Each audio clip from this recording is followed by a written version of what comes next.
The ministry was created barely 2 years ago. So we inherited it from the previous administration. And part of what we're trying to do is to ensure the need to do a lot of dredging. Unfortunately, we are hampered by the scarcity of funds. NIWA was supposed to dredge about 2,000 kilometers of dredging, but in terms of fund requirements, that will run to billions of naira. NIWA does not have that kind of fund, from the last allocation that was given to NIWA. So basically, the dredging will have been the major thing that should have been done from the ministry's perspective. But there's the problem of funding. You don't have serious control over what is allocated to you in terms of budget. Yes, perhaps like a part of what we are trying to do now, we can, by extension, look for the opportunity of an intervention fund.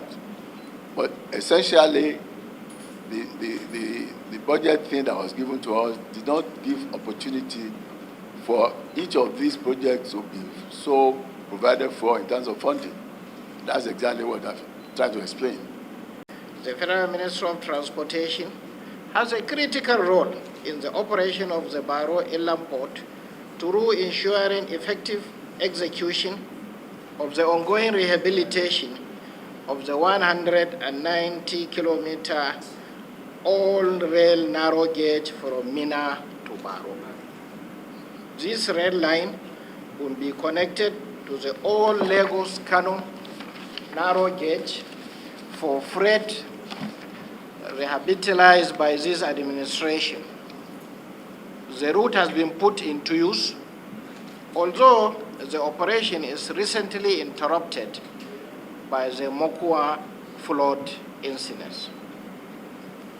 Mr. Chairman, when I took over as the Minister of Transportation, as quick wins, we decided to rehabilitate the all existing narrow gauge from Lagos to Kano. We have 2 rail lines inside Apapa Port. We have standard gauge and the all narrow gauge. All the 2 rail lines were put into use for freight. The existing narrow gauge was rehabilitated to link the western port to the hinterland. It is on that route we have a link to Baro Inland Dry Port.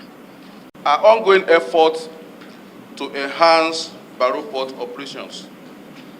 As part of the authority's efforts to improve the navigability of the lower and upper River Niger, which serve as the main waterways access to Baro Port, the authority has executed the underlisted projects.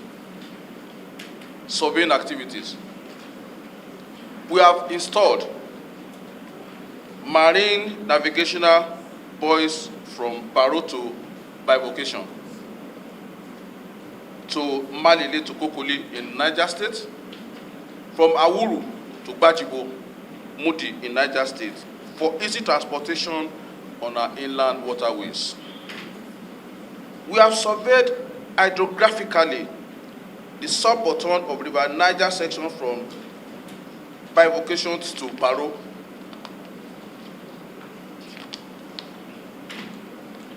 The hydrographic survey, including side scan and sub-bottom profiling of the Focados to Warri section, has been advertised for procurement under the 2025 capital project budget. Once completed, it will provide comprehensive and set up to date chart covering the entire waterway from Warri, that is in Delta State, to Baro, Niger State. Not be taken out of the project. So I think we also need to broaden our horizon when we are approaching these things. If we limit our thinking to just the budgetary provisions, most of these projects will never get done. They will never see the light of the day. So it's very important we wear our thinking cap, get our people to look at possibilities outside the world.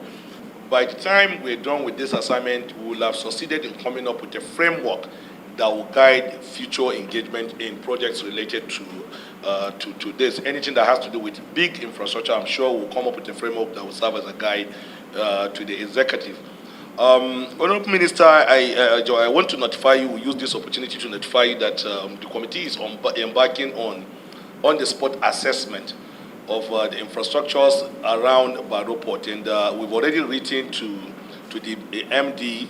Will be there by weekend, hopefully. So we want the ministry and the railway corporation to join the committee so that we'll go on physical assessment and see things all together. It's very, very important.